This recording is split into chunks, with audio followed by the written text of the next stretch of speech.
Hello and welcome back to the Dota League season number 5. That is, if I can actually get the overlays right. I'm GrandisV, and this is going to be game 2 of a 2-game series between Eatz as well as Buyback Boulevard.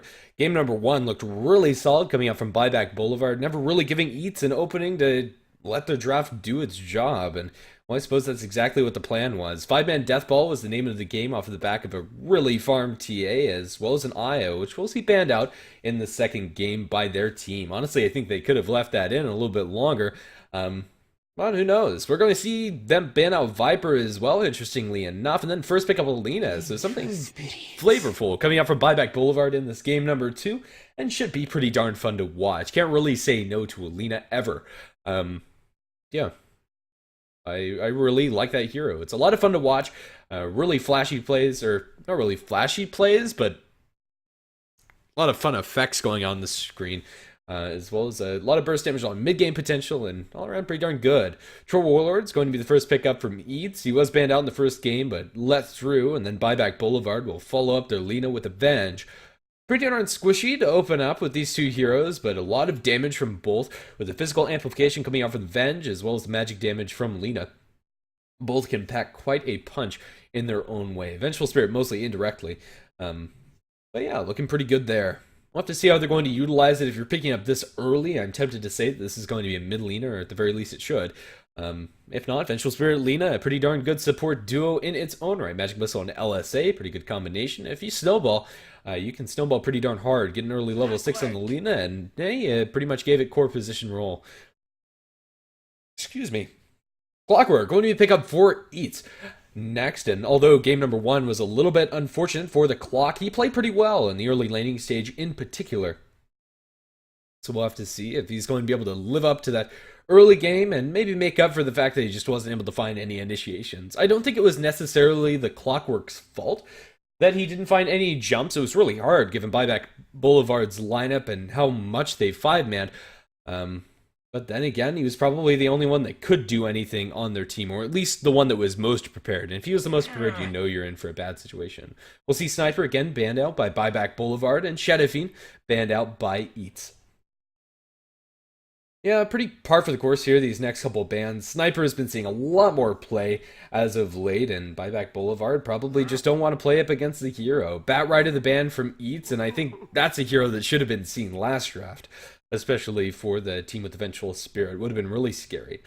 Skyroth Mage banned for Buyback Boulevard. Also, no big surprises, combos well with the Clock, and I think that pretty much covers it all, as Buyback Boulevard are going to settle on this next pick for their team. If they really want to go full-on Glass Cannon and pick up a Draw Ranger, I would not be opposed to that in the slightest, although it would be pretty darn risky. They'll settle instead for the tanky Watermelon himself. The Tidehunter is going to be the hero for their team.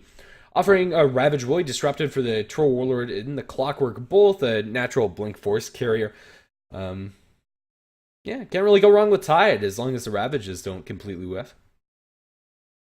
Extra minus armor as well, the combo with the Vengeful Spirit, and pretty easy to lane.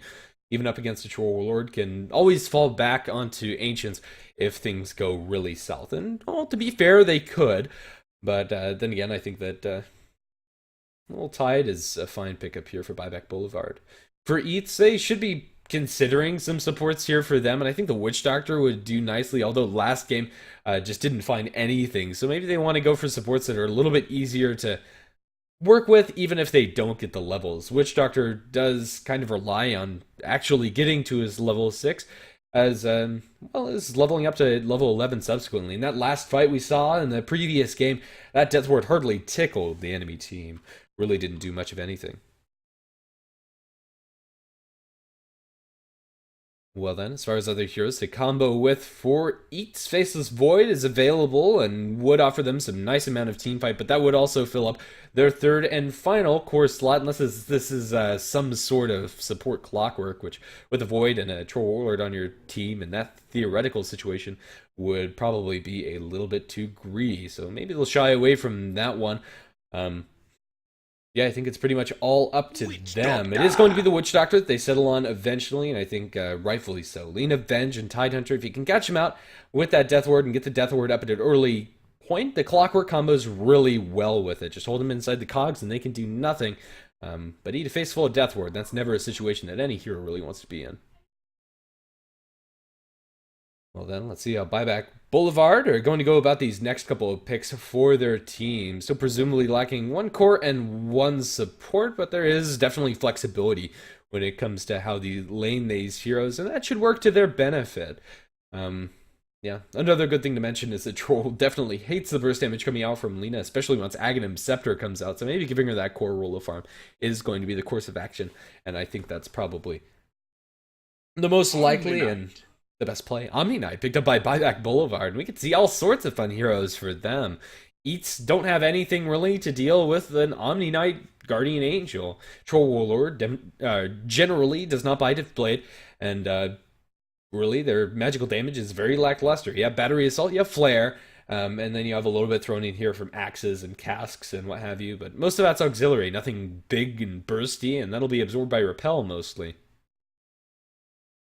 Yeah, right now Omni Knight is going to be an absolute thorn in their side. They don't have any great silences or ways to actually stop the Omni Knight from getting off his spells, and maybe they go for something along the lines of like a Storm Spirit here as their final core. I definitely would not be opposed to it, but maybe they have something else in mind. As far as their last support is concerned, what's available for them? Lion's always the one that I'd like to fall back on, but instead they're going to pick up a Doom. Eats this Doom could be really good if they, excuse me, get a decent amount of farm onto him, get him a Blink Dagger up, and keep him getting that extra gold income throughout the game. But unless Eatz want to go super greedy inside this game, he is going to be sitting in one of those core positions. So, maybe not. It all depends on who gets the jump on who. If the Doom eats a magic missile, the LSA and Laguna Blade are almost sure to follow. And in that situation, Doom is pretty much completely dead. And also, even if he picks up like Tranquil Boots and Vladimir is offering, the minus armor coming up for the Venge is going to be really annoying to deal with, especially at early portions. It's just going to melt.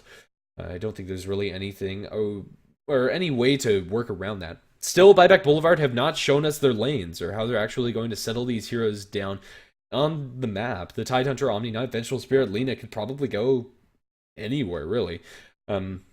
Yeah, I think it's my assumption that Tidehunter goes towards the offlane, Lina towards the mid, Vengeful Spirit and Omni Knight are played as supports in some form or fashion. But how that actually ends up, I have no idea. We'll see the PL banned out by Eatz, respecting a hero in both the first and the second game, and Disruptor is going to be banned by Buyback Boulevard. Would be really nice to lock down the Tide, and I think that's probably one of the better supports left in the pool, and probably should have thought about it earlier. Really good against positioning tools coming up from the Blink Tide and swapping Vengeful Spirit. So then, Buyback Boulevard, I think this is the pick that kind of ties everything all together. They have 4 really good heroes that can snowball out of control, but they don't necessarily have any direct goals in mind, although they do have nice synergies and counter synergies.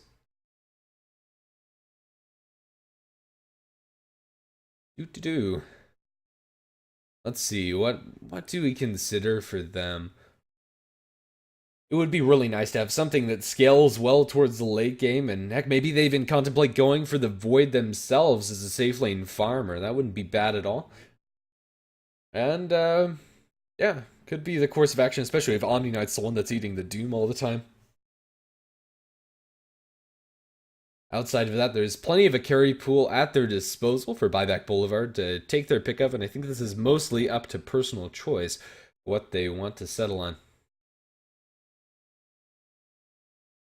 Let's see.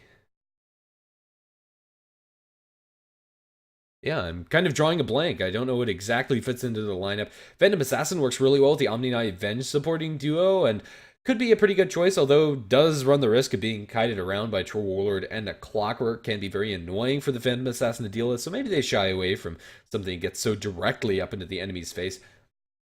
Even that Drow Ranger I was talking about earlier wouldn't be a terrible pick, even though they do have 2 melee heroes at their disposal, or in their team lineup. It's going to be Wind Ranger in the end of all of that, and well, fair enough, I suppose. If the Shackle lands, can be absolutely disastrous and does scale very well with items herself, but is somewhat lackluster when it comes to actually finding something that she excels at. Pretty much a jack-of-all-trades hero.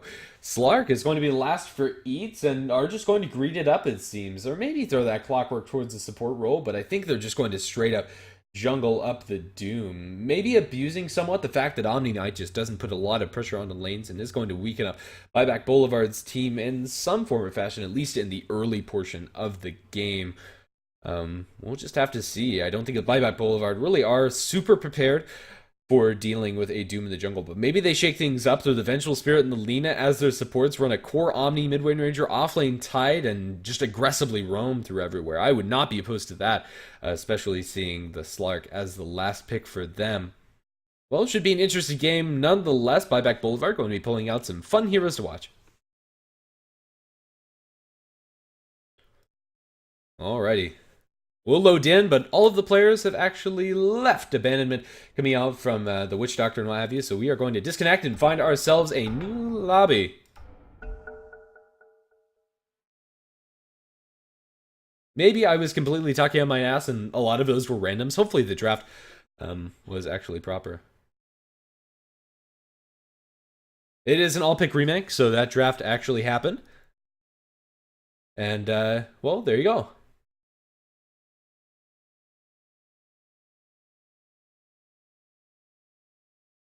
What's going on? Okay, so it looks like one of their players had to go. Who actually had to leave?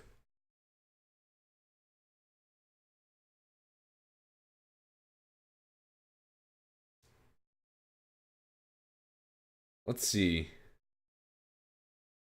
Am I completely... Oh, we have Banana Slam Jamma here on Eatz. So that is going to be our fifth and final player for Eatz. I was looking at the wrong lineup. Sorry for being so late on the catch there. We'll just take our time to load into this next game, and hopefully we'll start without any difficulty. And, well, looks like that's going to be the case. Unfortunately, we do have to wait through the all-pick phase in order to actually get into the game. Eatz, if they're able to survive the aggression coming out from Buyback Boulevard, they'll be in a great situation where you have Farm Slark, you have a Doom going to town, you have your Clockwork also doing quite a lot of work for himself, but it really feels like Buyback Boulevard are going to be able to punish this very heavily. It's a 4 melee lineup coming out from Eatz. Their lanes aren't particularly strong. The Witch Doctor isn't going to be able to remedy that in its entirety, shouldn't be able to zone out the Tide. And I foresee a situation where Eatz lose all 3 of their lanes and completely get face rolled, but hopefully that's not the case. Hopefully Buyback Boulevard are going to exercise a little bit of mercy, or maybe, just maybe, Eatz are going to pull something crazy out of the hat. Earlier today, we saw Doom that went for the Harpy Stormcrafter's Chain Lightning spell and ended up getting 5 kills with it, if I'm not mistaken. As ridiculous as that sounds. Who knows? Who knows? It's Dota, it's Tier 2 Dota, and anything can happen. Lina. And anything can work, too, and we'll just have to see if the wise words of Big Daddy No Tail are going to be put to the test here. 15 seconds on the timer as we wait for everybody to load into the game. Hopefully it's going to be pretty darn quick, and we'll be able to start everything without a pause, but hopefully without any further ado, I'll go ahead and introduce the teams as soon as we jump into the map. And it looks like on the Radiant side, we are going to have Buyback Boulevard with Too Much Bang Bang going to be playing on the Lina. Played the Necrophos last game, so I'm inclined to think this is a core Lina chemistry. Going to be playing on the Omni Knight, buying a Sentry level 1. Meth going to be playing on the Wind Ranger. Auto attacks on the Vengeful Spirit, and well, that leaves Knight on the Tide. On the Dire side of the map, we're going to have Eatz with Banana Slam Jamma on the Slark. And as far as our other heroes are concerned, we have Troll, played by Azwraith, both going to be playing on the Witch Doctor, D the D on the Doom, and offlane we're going to have Clockwork. It's going to be 0 on a return performance on that hero. Well then, looks like it is going to be a Jungle Doom after all. No support Clockwork going to be foreseen in our future. But I think that's just fine for 0 at the very least. Had a pretty nice performance solo up against Bristleback, killing off 3 times solo. But we'll have to see if he's able to keep up the momentum, if he even gets any this game. It is going to be a completely different laning situation for him this game. 5-man rotation out of the back, coming out from Buyback Boulevard. Looks like they want to secure the top bounty rune for their team and maybe find a first blood while they're at it. Their level 1 isn't the greatest, but also not the worst if they can catch somebody out in the Magic Missile LSA combination. With this many heroes, honestly, it doesn't matter as long as they find somebody isolated, and especially if that somebody's a Witch Doctor with sub 500 HP to start out with. If he eats 1 stun, I think he is completely boned. Either way, it is daytime, so he doesn't really have any threat of dying as he spots out the Tidehunter over in the high ground and shouldn't contest that rune by himself at the very least, or even with the Doom. Buyback Boulevard going to put some aggressive wards, or at least I'd hope they do, to stop this Doom from farming. I think you just take out as many camps as you feasibly can in the time being. At the very least, force Eatz to buy some sentries on their solo support Witch Doctor. That's just not going to be the case. Holy cow, that's a loud horn, but either way, shouldn't affect us that much. This Witch Doctor is completely tapped out of gold and probably will be for the entirety of the game, and I fear that he might end up in the same situation that he did last game. Clockwork, it's the bounty rune down towards bottom, and Wind Ranger, the one up towards top. So both teams going to find themselves a little bit of extra gold on their solo heroes. Although I think that Wind Ranger extra gold is probably a little bit more impactful for Buyback Boulevard than the extra gold on the clock. Up against the Troll Warlord, it's not necessarily the greatest of lanes for Wind Ranger, but she can do a decent amount of work. Although her block, unfortunately, since she did go for that bounty rune, is worse than the Troll, to put it lightly. As Wraith is exactly where he wants to be, up on top of his high ground. Dual lane setup seems to be the course of action for Buyback Boulevard, or actually an aggressive tri-lane, with the Venge as well as the Lina and Omni. Omni currently trading blows with Banana Slam Jam, and he's getting slam jammed by the Omniscience Hammer. As Chemistry just goes to town. Without the Witch Doctor even close, he's currently over by the Doom. Helping him out inside the jungle is nice and all, but I think that the Witch Doctor probably should be sitting behind the Slark.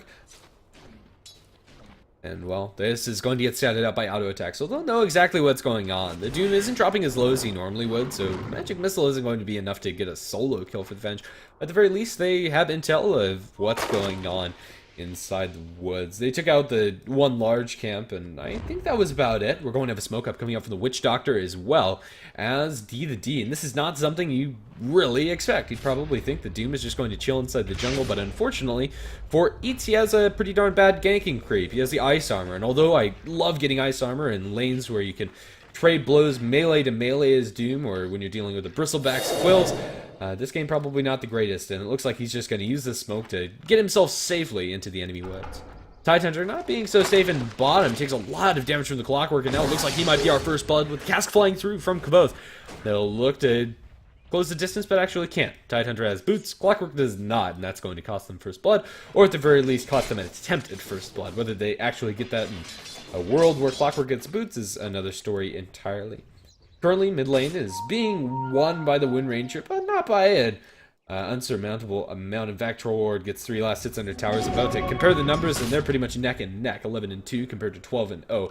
Can't really get it much closer than that. We have a haste rune on the Witch Doctor. Maybe this sets him up a kill, or maybe he just dual jungles with the Doom. This is not something I can say I've ever seen a Witch Doctor do, and honestly, I don't like it at all.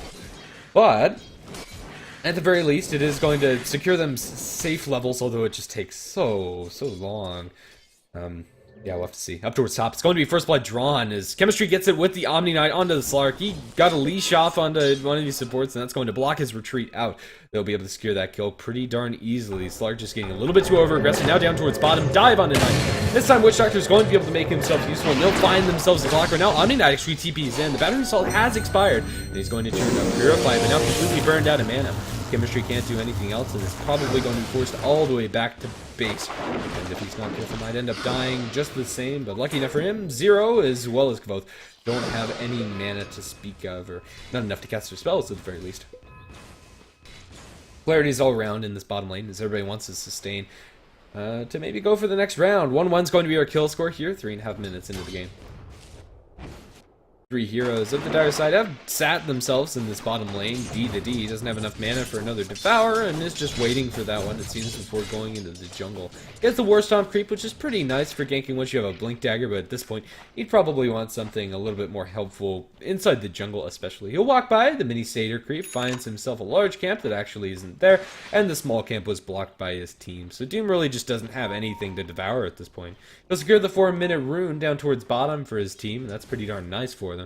We'll have to see if that's going to impact anything at all. Troll's getting his lane pushed in and actually can't do much about it. It's actually going to the Wind Ranger who gets the proper rune in the illusion that spawned top, and Meth will collect pretty nicely there. Alrighty, pretty much out of these outside of these isolated kills here and there, game is pretty even, but maybe Eatz are getting a little bit more when it comes to the gold, and I think that's just because Doom has eaten a couple of jungle creeps. But outside of that, things are pretty much dead even and a much closer game, at least in its early portion, than the last. I heard a Hellbear Smasher, as the Vengeful Spirit is going to pull the creeps over to the sidelines. Yeah, just securing the Lina, a little bit of extra farm under tower more than anything. We'll have to see if too much bang bang is going to be able to get it. Oh, we slowed down, but down towards bottom. Potential jump at action. Both of these offlaners need to be careful. Purify is going to go out onto Knight. That'll keep him up in fighting shape before he goes in, but it's actually a troll solo killed off by the Wind Ranger. Meth going to be able to get that one with some help from Vengeful Spirit, actually. My goodness, picking the wrong fights to watch. Bottom lane feels a little bit tense, but not as tense as mid was. Lane has been left alone for the most part of this game and is farming away towards her phase booth, but the Tidehunter to get gone on the bottom. He'll need a cast bounce, but they have isolated chemistry. He's going to repel himself up, and that's going to help him. He'll hit the clockwork twice, but I don't think that's going to save your life. He's going to get right-clicked down as Tidehunter makes a clean TP out in the meantime. Probably would have better chances of surviving if he actually hit the cogs instead of the clockwork himself. But I think chances are slim to none anyway. As long as he buys space for the Tidehunter, his sacrifice is not in vain. Eatz are going to find themselves a little bit of advantage. Again, it's on 0 on this clock, and we'll have to see if he's able to maintain this momentum. He does have level 6 sub 6 minutes in. He does have openings to look for kills, especially on this Wind Ranger, who's doing quite a lot of work in mid if he can get that hook shot to line up properly. Doom, again securing the rune for his team, going to be a bounty, and we'll have to see if he picks this one up or sits on it for the Troll. Again, the Troll just isn't really well equipped to push out the lane as fast as the power shot coming out for the Wind Ranger. So as Wraith, again, is under tower and can't actually contest. Clockwork gets the bounty rune, and Wind Ranger finds herself a regen, so the power shot spam is going to be real, at least for the next couple of seconds. We have Omni Knight rotated in towards mid, but by himself can't really do much, and for the most part these lanes have settled down a little bit. They know exactly where the Doom is, but they haven't done anything to stop him yet, but maybe I spoke too soon. Auto attacks bumps into a Doom, he's pretty low, has a magic missile, they have an LSA, and well, Doom looks to be just straight up dead. Right clicks for Lina, going to secure the deal there. And, well, they find themselves a pretty free kill as they rotate Lina to farm down towards bottom. It looks to be a drums build up for too much bang bang. Put some pressure onto the tier 1 tower after that kill, but probably shouldn't be able to get it or even get close. They don't even hit it once, so scratch that. No pressure really applied to a Warlord in mid.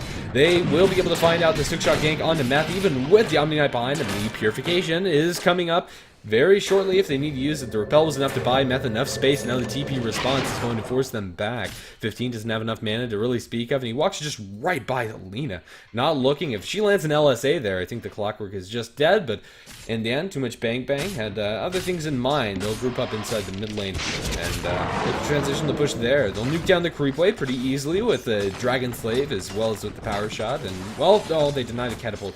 Not sure if that was worth it or if that was intentional or not. Happens. Would have been cleaned up very quickly by the Troll anyway, so it's probably for the best. Hold on, DD looking for the top. Chemistry going to purify up Banana Slam Jamma.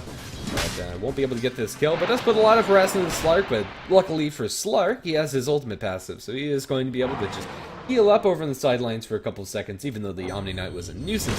Probably spends more mana than he brings health of the Slark after all is said and done, but with the Soul Ring, it also seems that he doesn't mind too much either. 3-2 is going to be our kill score for now, and we're waiting for the Tidehunter to pick up his Ravage and for the Clockwork to look for another hookshot gank. I think these heroes are the ones that probably should be the ones making things happen, unless we get a huge rune for the Wind Ranger, which right now isn't the case. She has a full bottle, but nothing too flashy. It was an illusion rune, which, although is nice for scouting and a really good rune to have, especially for supporting duties, isn't as flashy or gives you as much kill potential as a haste potential dive on the Knight down towards bottom. But the Vengeful Spirit is close. Now they catch vision on the 0-15.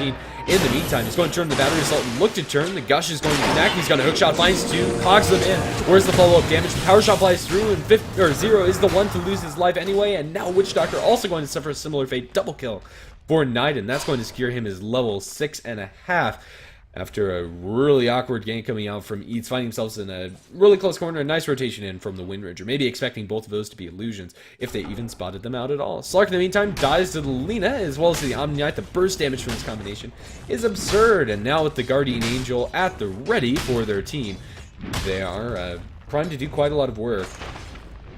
This Omni Knight has gotten over the hump of Omni Knight, which is that early laning stage. Now 3 points up in the Purification, 1 in the Repel, and 1 in the ulti. He pretty much can't ask for much more. He'll pull a handful of Dire Creeps over to a jungle camp, and then make his merry way back towards the rest of his friends. Eatz are, again, losing quite a lot of momentum, and it really feels like the clockwork slowed down a lot after that gank. Zero needs to make sure that this next hookshot nets him a kill, or at least nets his team a kill. Even if he dies in the process, he just needs to find something. And, well, Troll, although he'd love to do a Roshan, is really far away from actually having the items to allow him to do that. Just power treads up this Troll. Isn't really all that happy. I'm not exactly sure where his gold went or where his net worth is. Mostly it seems to be tied up inside these small items, like the bottle as well as the wand. By no means is this bad, but it doesn't really compare to the drums on the Lina. She's going to be able to fight, and fight now. Bringing up the Wind Ranger towards top with an Invis rune picked up. It looks like they should be able to secure a pretty easy kill, especially since Doom is level 5. They'll dive him under tower. The Shackle doesn't latch to the trees. A little bit too far away from that one. Well, he's going to survive because of it. He'll be able to make his way back. The Troll, at least they force a TP out from them. Not wanting to give it the Laguna Blade, or maybe it wasn't on cool or off of cooldown at the time. I think they had it, but just decided better of it. Maybe this is going to make Eatz think that they don't have the Laguna, but in the meantime, Shackle going to be attempted, but also going to miss it this time. Hookshot in, both to repel onto Math. I don't think they have enough damage. She'll be able to run and buy herself a little bit of extra space. Laguna Blade craters the Troll in the north of this fight. As no, Buyback Boulevard find nothing but wins. It seems that even though Zero's Clockwork finds again another decent start for himself, just can't do anything with it because of the defensive capabilities coming out from Buyback Boulevard. This time it's the Omni Eye. Previously it was the IO as well as the early Force Staff coming out from the Ogre. It really feels like this hero just isn't working out for them, and the Buyback Boulevard are playing nicely around it. Group up coming out from the Lina Venge as well as the Omni, and well, this combination of heroes really can't be survived by anyone on Eatz.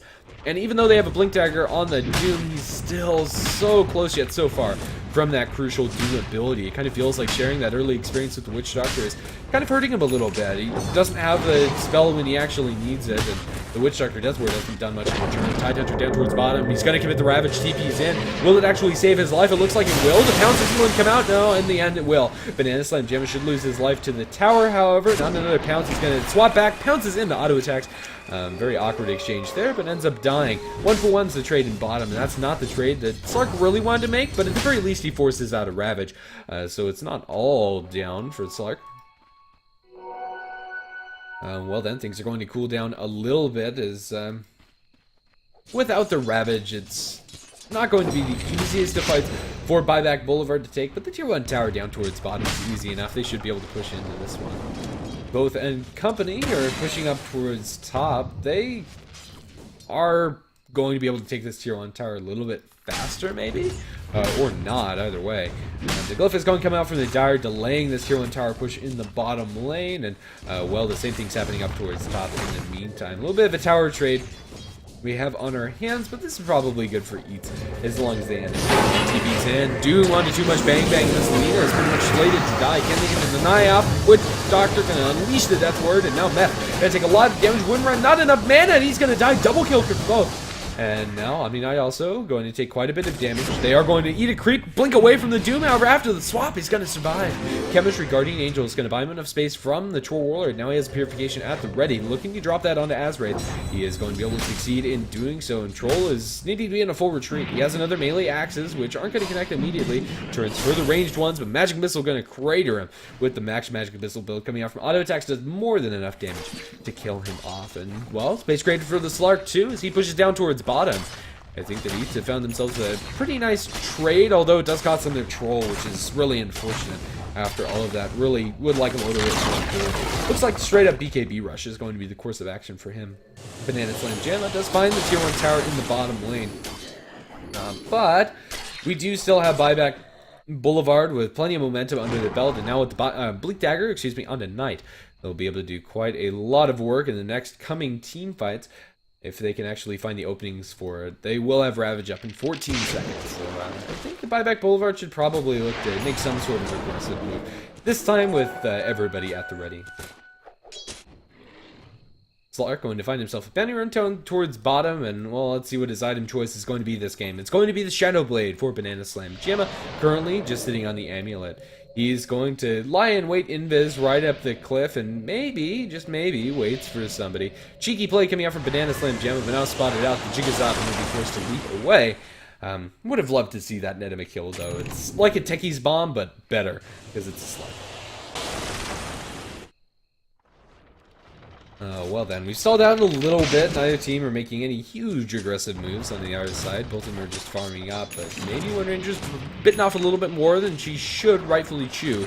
She is currently on the enemy side of the river, but Eatz aren't close enough to actually punish this one. Down towards bottom, Banana Slam Jamma finds himself auto attacks, but the turn potential is real. Knight is there with the Blink Ravage cooling down in 5. Do they have the LSA, or is it going to connect? Leap away from Banana Slam Jamma, still buying himself plenty of space, and he is going to live after all of that, just hoping for that kill on the bench. Heal going to keep auto attacks up to full, and now they'll be able to put down this push in the bottom lane. Banana Slam Jamma is waiting and wait, and well, unfortunately for Eatz, this Techie's Bomb actually doesn't blow up all of the enemy heroes. Can only catch somebody on the backlines. He's going to show himself, actually. Did he think he was spotted or something? He'll pants out. He does have a TP, and he's going to use it. He's going to make it safely back to base, although cutting things maybe a little bit close. At the very least, this is Buyback Boulevard with the knowledge that Slark is nowhere close and will be able to push into a Tier 1 tower and take it very easily. Focus Fire going to be spent by Matt, and any tower damage is quickly healed up by the Omni.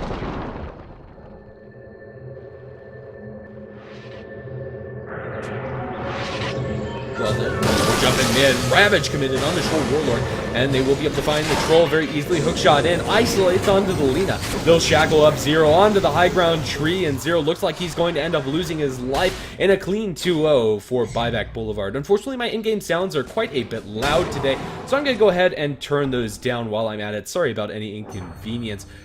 As well as go ahead and change the camera. That's a little bit jarring, so thanks for bearing with me as I fix that up.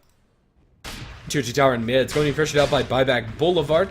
There is a tower being lifted up by Eatz, but still it's going to take quite a lot of damage. They don't have Focus Fire for this time around, but still will be able to take the tower just the same. Right now, Eatz are in no real position to defend, as Doom and Slark are not really all that close.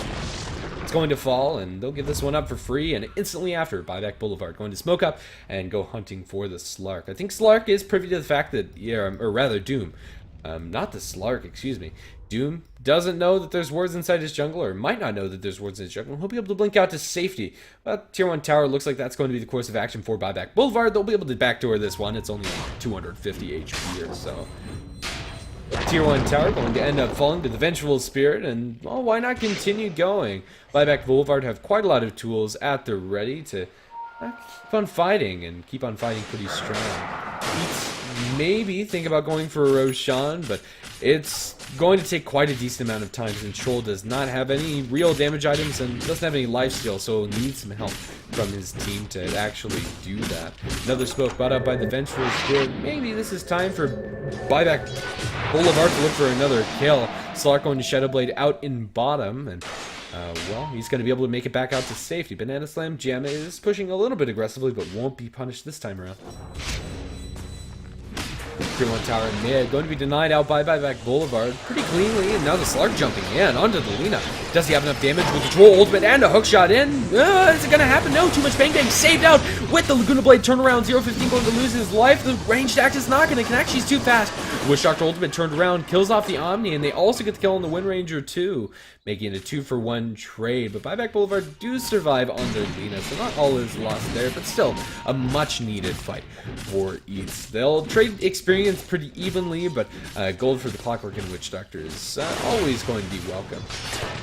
Gush down towards the bottom. Zero is going to be dropped low. The wave is going to connect, but that is a low-level wave coming out from the Vengeful Spirit. Knight going to eat the Maledict, and that is going to secure the end of his life. Auto Attack's trying to run away from the rest of the enemy team. Finds the DD rune, going to deny it, and try to run towards the north. But with the Purge creep, coming out from the Doom, not going to happen. I actually quite like it this game, especially up against the Omni, but it is really annoying that it costs so much mana for a Doom, especially. Roshan going to be attempted by Eatz, as they do now have a Mordred mask up. for their Troll Warlord. He's going to start working on this, but it is going to take quite a little bit of time, as they don't have any minus armor to speak of, and I think that Buyback Boulevard can contest this feasibly.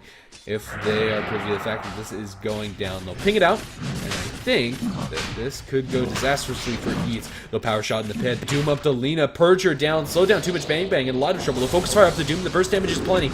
Will it be enough, however? Eventually it will be. The Doom is still active onto Lena, is going to get pounced up, and now Banana Slam Jam is going to Slam Jam that Lena. Now Chemistry completely without a team is going to eat a Witchshark Ultimate. Oh, going to get some Purification off, and now the Ravage instantly killing off 2. Now triple kill for Knight. 0 in the meantime kills off the Wind Ranger up towards the north, making it an absolute bloodbath. Now swap back Magic Missile onto 0. They have an Anchor Smash as well as a Gush cooling down in 1 second. 0 is in a lot of trouble going forward.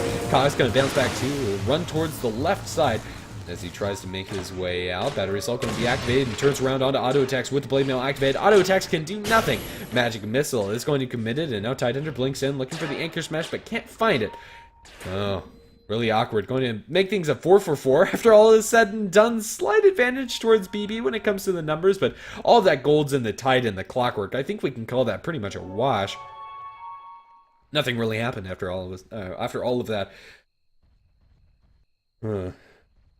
We'll just continue back to the status quo. Right now, both teams are going to farm up, and although Buyback Boulevard have a slight lead, it's very, very slight. Much closer game than game number 1, and that's definitely a good thing. We have a 4-staff now up for Knight, and that's very useful up against Eatz team. Being able to 4-staff people out that are doomed, or the Slark is trying to pursue as long as they're not pounced, or the Troll is slowed down with his axes, and just kiting tools against Eatz team are really nice. And well, I think I kind of ignored the elephant in the room, Clockwork and his cogs. The more 4-staffs, the merrier, and I think they already have one on one of their supports. Or never mind, but they're working towards it. They have one on the... oh no, they don't. That's the first 4-staff of the game for Buyback Boulevard. Honestly surprised. I thought the Wind Ranger would purchase one up somewhere in her build. Swap over in the sidelines. They find themselves a pretty free Witch Doctor. He's going to get Yuled up in the air by the Lena. Don't think that was necessary, but they'll kill him just the same. But then again, over the sidelines, Hookshot going to connect onto the Omni Knight as he's cogged off from the rest of the fight. LSA not going to connect. Shackle does latch. Omni is joining the rest of the fray. Zero gets over towards his friendly Slark, and now Meth is going to be dropped low. Doom over to the Omni. Chemistry in a whole lot of trouble, can't actually do much more. They're going to pounce up too much bang bang, locked down in place, but is able to get the Yule Scepter off right now. Stomp is going to connect, and a nice shackle onto 2. Zero is going to lose his life after Black Laguna Blade committed a Troll. Although Castellina her life is going to kill the Troll in return. Now Guardian Angel committed.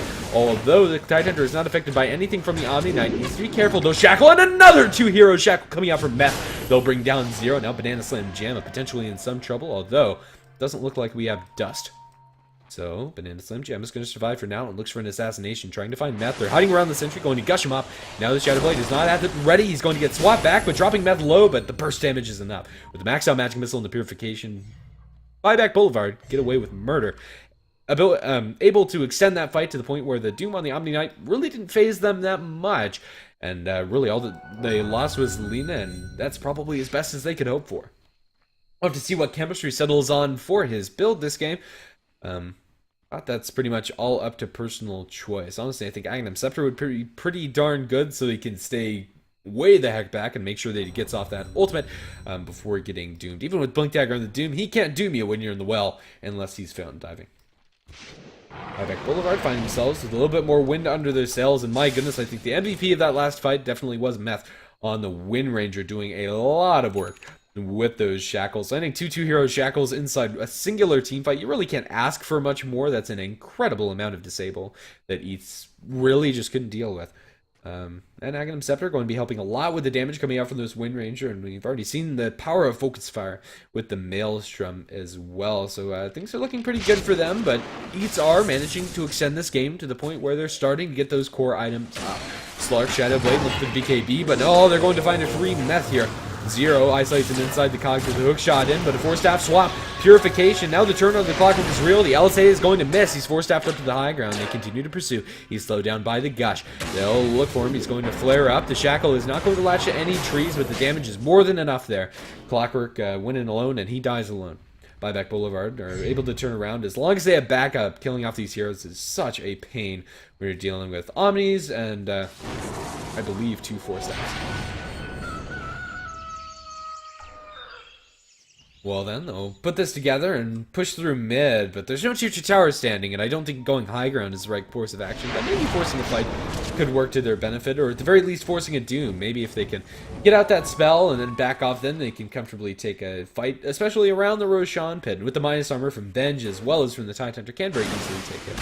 They'll gush up an illusion of the troll and eventually kill it off, but they know that's an illusion. They're not going to dump anything further than a little bit of mana in from Knight. We have that axe freshly picked up by the Wind Ranger, and well, we'll just have to see where they set their next course of action. They'll farm up towards top, just keep the pressure out on the lanes. But honestly, I'd like to see them put a little bit more control over the enemy team. Smoke up if they actually have any more left inside their stocks, do they? Oh no, cooling down for 1 minute unless they have one on any of their heroes, which they do not. Oh no, auto attacks actually just sent one out to themselves. So this should be the call for action for BB. Clear up this creep wave and clear up bottom, and then maybe back off and look for a smoking. Or just straight push top, that's okay too. The Might of Ravage is something to be feared, and Eatz, unless they get a doom off on the Tide, they probably don't want to take this fight, and then if you don't doom the Tide, if you doom the Tide, then you're dealing with an Omni Knight that's running rampant through the fight, repelling everything, purifying everything, guardian angeling everything, and just keeping his people safe for the most part. Down towards bottom, dive onto 4 auto attacks. Is going to get killed up by Banana Slam Jamma pretty darn easily. No real outside help is necessary, but they're going to lose a tier 2 tower up top in the meantime, and I think the Buyback Boulevard can defend. They'll TP back and, well, make it out cleanly. Unless the Doom comes out. Blink Doom. A little too late on the finger there. And D to D not going to be able to cancel that Omni Knight's TP. 2-2 tower on bottom did take about a third of its health as damage. But Buyback Boulevard, it's not going to phase them too much. They'll still hold on to that structure as a TP tether. Alrighty then. Roshan has been poked at by Eatz, and maybe they want to go for this one. But again, we still have a Troll Warlord that's not really doing the damage. And less he gets into a straight up fist fight, but at the very least, his Roshan capabilities are much less than what we usually see at this point. He is slap chopping away when he has that ultimate activated, but this is just a BKB and a Morbid Mask on a Troll, not particularly the scariest at 26 minutes into the game. Or at the very least, not as scary as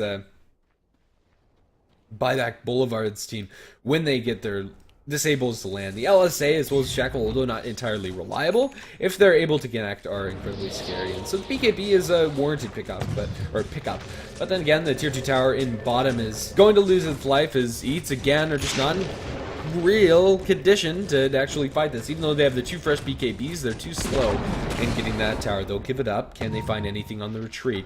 That relies almost purely on a hook shot, and they find it. Chemistry is going to be isolated in with the blade mail, but he's able to get the heal off and 4-stabbed out. He'll survive for now. 4-stab again.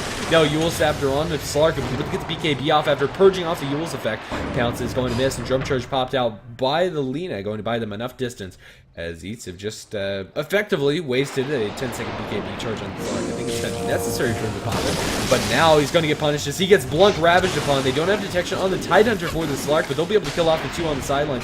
They'll kill off the Clockwork first, and then onto the Witch Doctor after Shackle latches onto one of them. Omni Knight is going to be dropping low to creeps, but that's about it. And now BB will look towards a potential high ground push, but maybe they should have backed off into Roshan. Only hindsight will tell us, as it is 2020.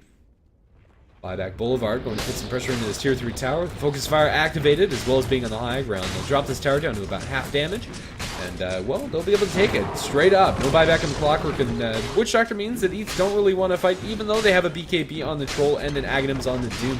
They're going to lose melee barracks for pretty much free. Right now, Eatz are just playing so timidly.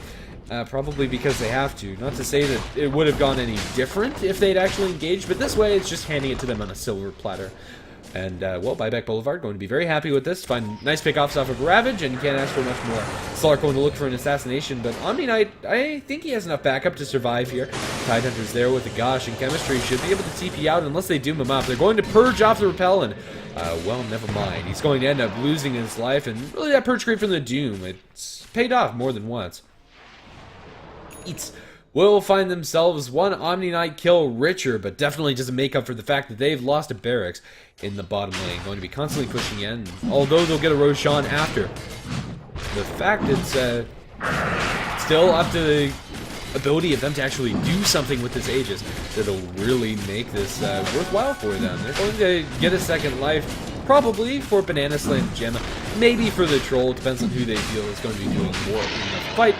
Looks like they're going to give it to Aswraith.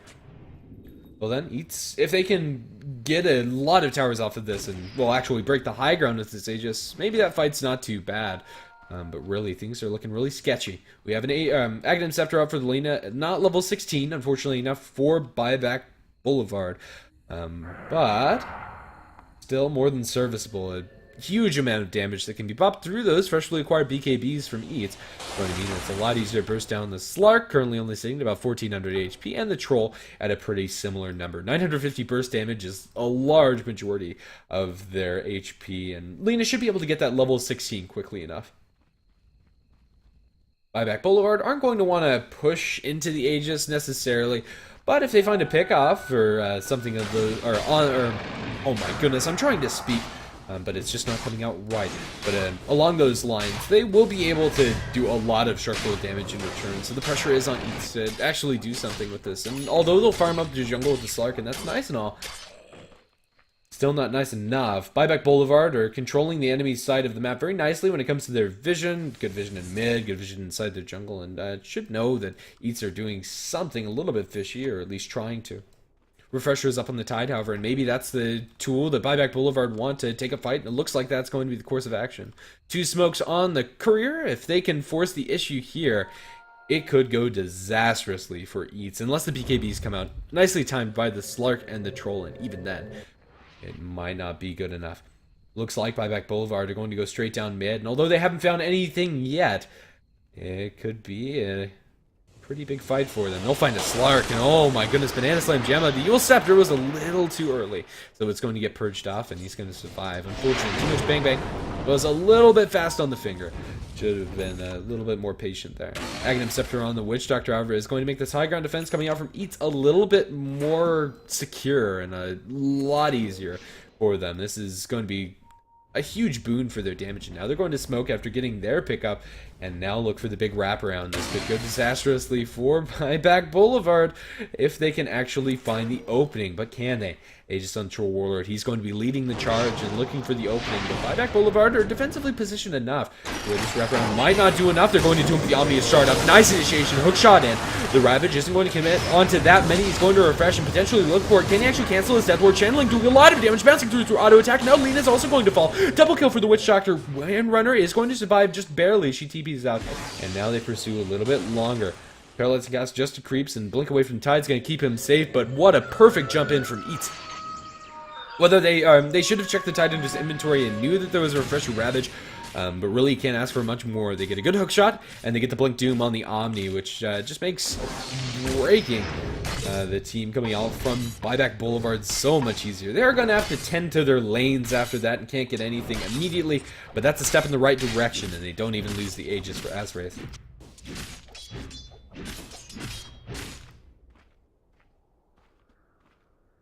Alrighty then. Hastrun also going to be picked up by the Troll, as if he needed any extra boon, or is he even going to go down for it? Probably a little too risky. He'll just farm his Ancients, why not? But from here on out, I'd like to see Troll go for something a little bit punchier than what he's previously gone for.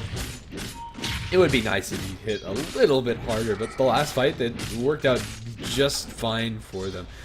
All the same.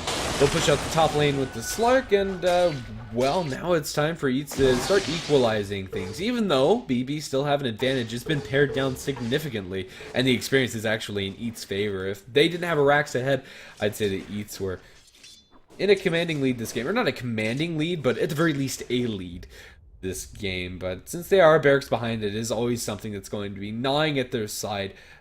Quite literally, actually. Bottom lane is always going to be pushing in. Group up coming out from BB, potential looking for a smoke.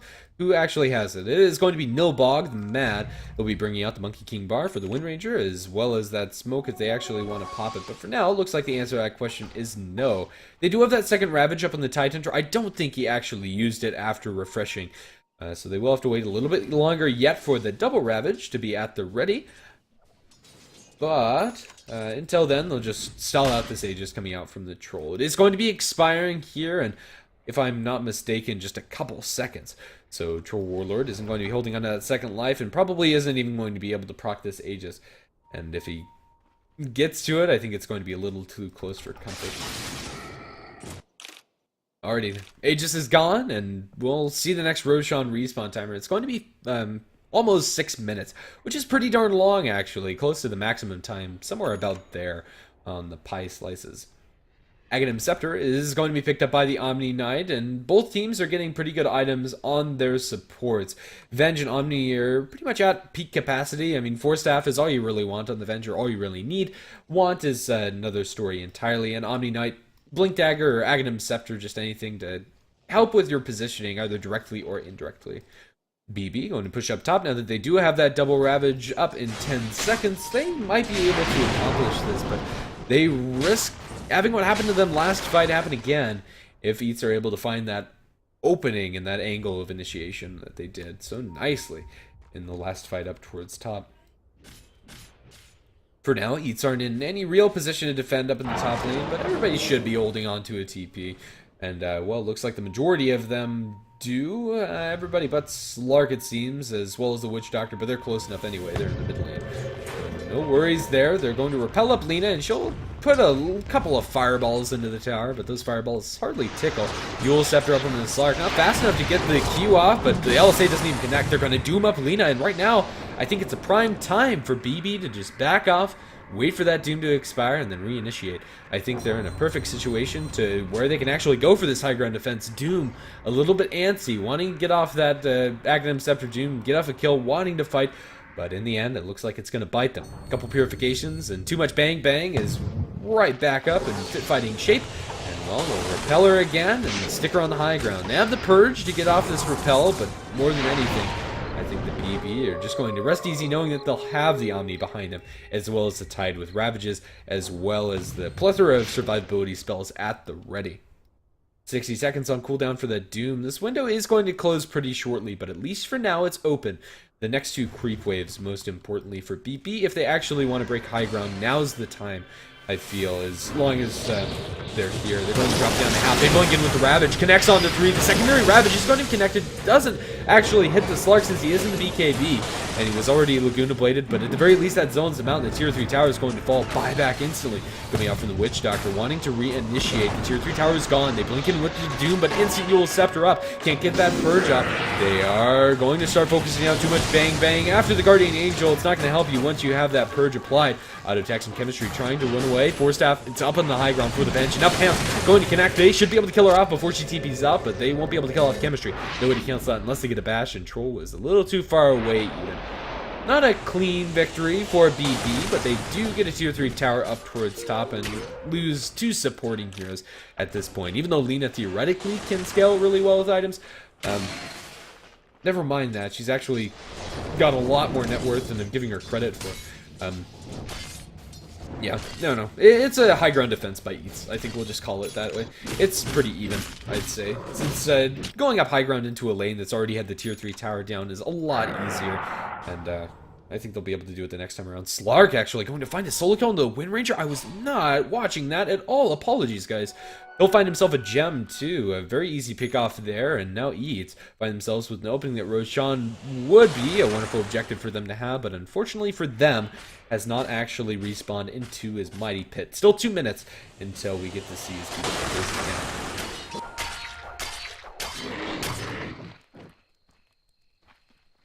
Well then, Banana Slam Jamma going to continue on his reign of terror. That solo kill on the Wind Ranger, honestly did not expect that to happen. Windrun usually keeps Wind Ranger safe, but I'm just expecting Banana Slam Jamma got one too many bashes, and now it's going to be a lot more reliable to go for that kills once he gets his Abyssal, which is going to be very soon incoming for Banana Slam Jamma. Just 50 gold until he has that up. Group again coming up from BB. They're just chilling right now. They'll wait until they have their Wind Ranger back up before they really want to do anything. Right now, they really just don't want to fight. They'll back everybody up, but that's about it. Tier 2 tower in mid is in deny range. Do they actually want to stick it around, or do they want to deny? It looks like too much Bang Bang has had enough of that tier 2 tower, and he's going to smack it a couple of times before it falls down. They have the smoke on the courier, and looks like that's going to be the call. 5-man smokes are pretty obvious, although ideally you'd get everybody inside the smoke. I think that Eatz are going to know that something's up since nobody's showing on the map.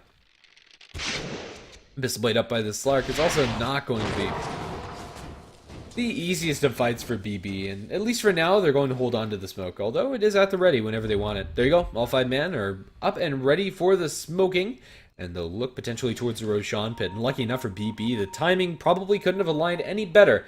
The Roshan has not respawned and won't respawn until they get there. They'll have their double Ravage by the time it's up too, and I think the gods are in BB's favor. Well then, let's see what's going to pan out for them. Clockwork's hunting, but Clockwork can't see anything. Nobody's actually broken their smoke yet. They're going to look for the big wraparound, and they might just be able to find it. On the back lines is the Troll, and right now he just takes way too much damage from Lena's combination. The smoke is going to pop. They find the Doom. BKB is going to be popped, and he wants to find a Doom. He dooms Lena, but after the Laguna Blade, and he's already dropped down. The Tidehunter is going to lose his life before he gets off a Ravage. He does, but it's all on BKB targets. And now the Death Ward is going to go through, and they're getting chunked down. And, well, swap out. Auto Tax is going to give up his own life to try and help out the Wind Ranger. And right now, Lena's also in a bit of a pickle. Hookshot going to miss, it seems, but it's, again, not going to be enough to actually save their heroes. 2 for 2 is going to be the trade, at least for now. But Banana Slam Jamma wants a little bit more, chasing through the woods and looking for a pounce target. It looks like he's going to find himself a fresh Omni, and he's going to go for that. Abyssal Blade, as long as he gets one bash, he gets this kill. Maybe he doesn't even need a bash. The damage is a lot more than he gave him credit for with 9 stacks now of that Essence Shift on Banana Slam Jamma is hitting like a truck.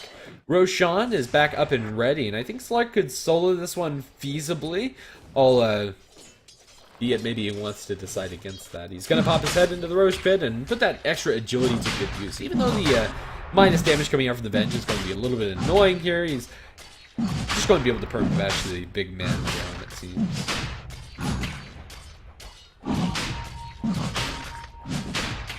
Yep, and, well, there you go. About half the health onto this Roshan. BB are trying to contest this as best they can, but Doom is going to be coming inbound, and I think he's going to have Doom up before they actually get there, and I think Roshan's also going to be not there by the time that the Radiant team is close to the pit. It looks like it's just going to be free Aegis for Mr. Banana Slam Jamma. And, well, there you go.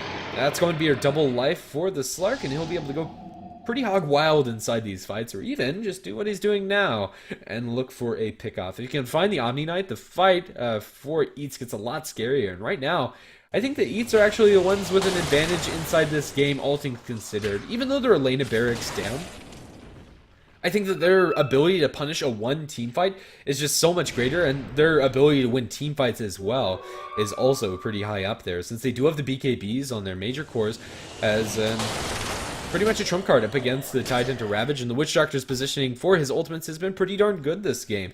Big turnaround from last game where the Witch Doctor just wasn't able to do anything, but this time around it's looking pretty good. Banana Slam Jamma will farm up in his own woods, waiting potentially for his next item, but I think the time is now for Eatz to make an aggressive move onto the enemy side of the map, now that they have their Doom and all of their cooldowns online, and yeah, I think that's pretty much the play. Invis Rune on the Clockwork doesn't look like that's going to set anything up, and for now we're stalled as we wait for Eatz or for BB to pull the trigger. We've seen this gank time and time again from BB, and maybe they're going to think that it's the right move again. They have a smoke in the career, but honestly I don't really see that working. I think that they need to show on lanes, or at the very least keep these lanes pushed out before they go for them, and then smoke a little bit deeper into their woods so that they can actually have time to get a kill. Right now, it's Eatz that are completely bottled up. They're stuck inside their base, but then again, BB aren't really putting any aggressive pressure either. They're 5-man farming up their own jungle, and although it's a nice amount of income for them, and their 5-man fight is very good, it's also not punishing Eatz or really putting any pressure onto them. We have a Diffusal Blade up for the Slark. Not the item I was expecting, but it's wonderful to have up against the Omni. It's going to make Banana Slam Jamma's life a whole heck of a lot easier. Now with the MKB on the Troll, he's also dishing. They're going to draw lines on the map. They're smoked. Everybody but the Slark, if I am not mistaken. It looks like they're going to look for the big wraparound on mid.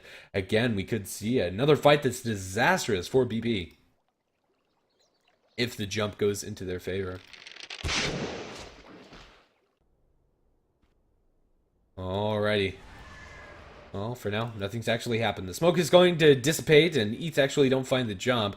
And BB are going to 5-man push up top. And, well, Eatz are going to respond in kind. They'll send their clockwork there, at least for the time being, and everybody else will TPN the same way, pretty much. BB have forced a reaction coming out from Eatz, but do they really feel like they can go high ground at this point? Their carries, so to speak, aren't really existent. Wind Ranger was great a couple minutes ago. 15 to 20 minutes ago, in fact, and right now, she just isn't survivable enough to actually sit on the front line, especially when you have the MKB on the troll. That's pretty backbreaking for the Wind Ranger. She'll just be chewed down. At the very least, BB have stalled out this Aegis on the Slark, and it doesn't look like Eatz are going to be able to do anything with it. 2 minutes is quite a long time to actually push out these lanes.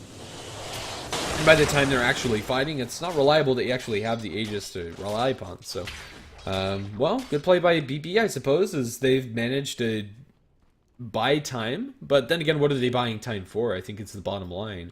Wind Ranger's pretty much capped out. Tidehunter pretty much capped out. I mean, you can get a Shivas, you can get a Scythe, but those are limited when it comes to the actual impact they're going to have on the game compared to how much gold they're going to have. Don't get me wrong, double Scythe is amazing, but it doesn't carry as hard as an Abyssal on the Slark, or as hard as Refresher on the Doom, which should be coming up here eventually. Although his mana problems are quite apparent at this point, especially if he wants to be using the Purge. But yeah, nothing's really changed. We've kind of just been sitting at the same point, and Eatz still maintain a decent advantage, but at this point in the game, I don't think that matters much. Then complete 5-man Dota coming out from BB. They fight together and they die together, or they fight together and they win together. There's no real in between.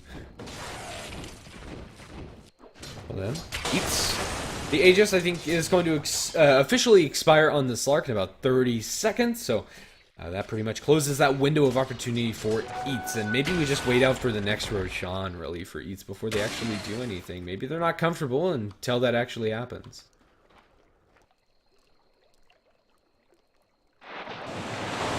Bounce to the high ground, coming up from Banana Slam Gemma as he continues to farm up creeps, and we're pretty much in the same exact situation that we have been.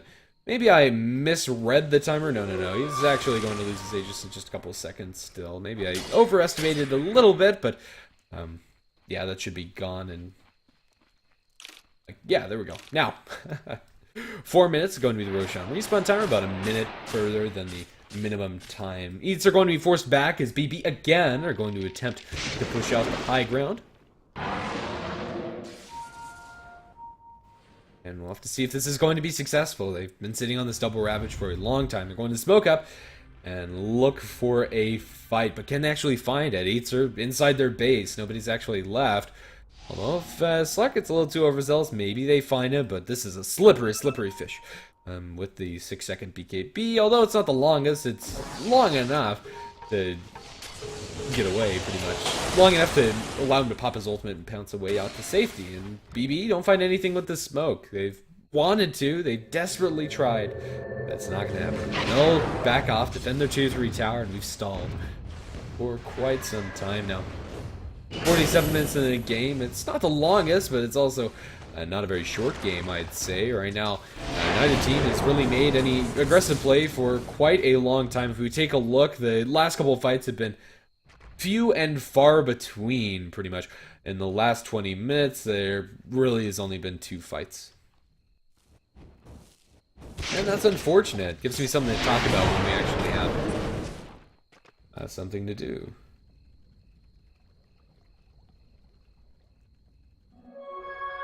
Haste rune picked up by the Lina and is going to get a regeneration rune. No, that was actually not a haste. That was just a regen, and Lina moves redonkulously fast with a handful of stacks coming out in that fiery soul. But yeah, what else to say? Item pickups, as far as they're concerned, really haven't changed much. Both teams pretty static in that department.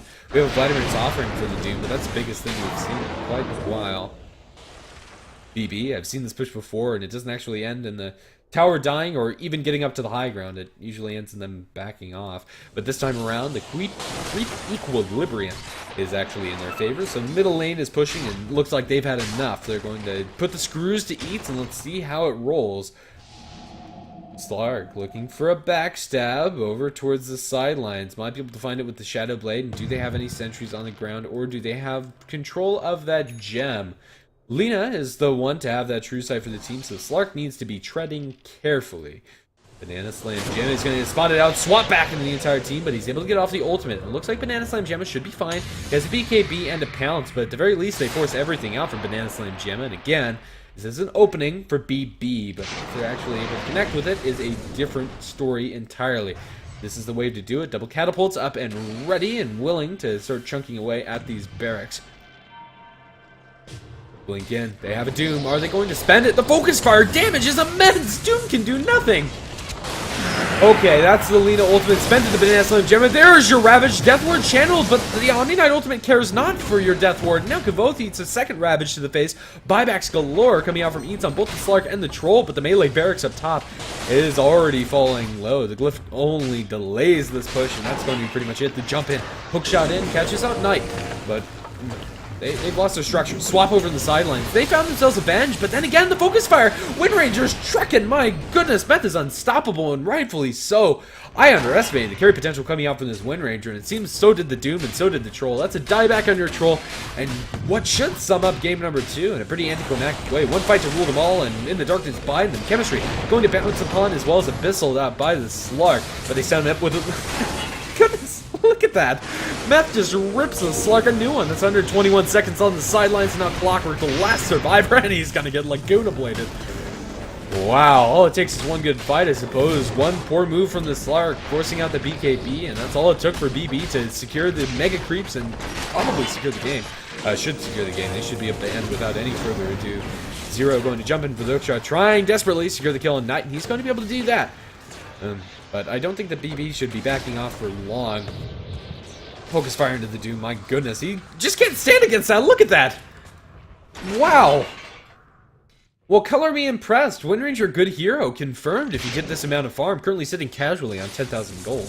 Why the heck not? I mean, who needs Mjolnir? Who needs Daedalus? This is crazy what she's been able to get in the last couple of seconds. She's currently operating with 16,000 net worth. Like, the graph is misleading.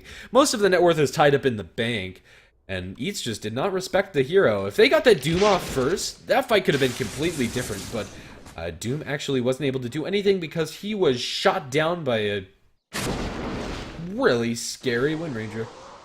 Okay, well, with Mega Creeps right now, Eatz are on their last lifelines, but at the very least, they're still in this game, I suppose, but how do they actually end it?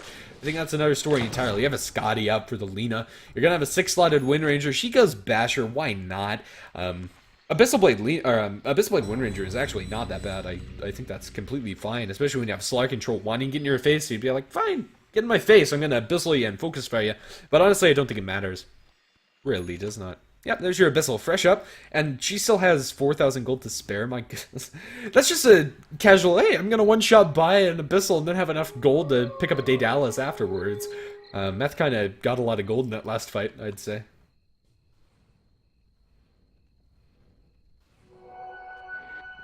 Well then, the effigies are hitting the floor, unfortunately for Eatz, not able to protect their precious monuments to their level of swag, but it looks like those monuments are going to fall, and wow, what an anticlimactic ending.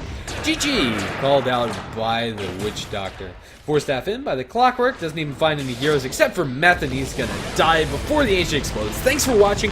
We'll have another series up shortly, so don't go anywhere. We will have that up soon, and if I'm not mistaken, it's going to be Quetzal versus Next Level Badasses, so some more Division 2 JDL American Dota. If you like the casting you see here, you can follow us on HeflaTV, Twitter, Facebook, and here on Twitch. And I've been GrandisV, and I'll be sticking around with you for the rest of this evening.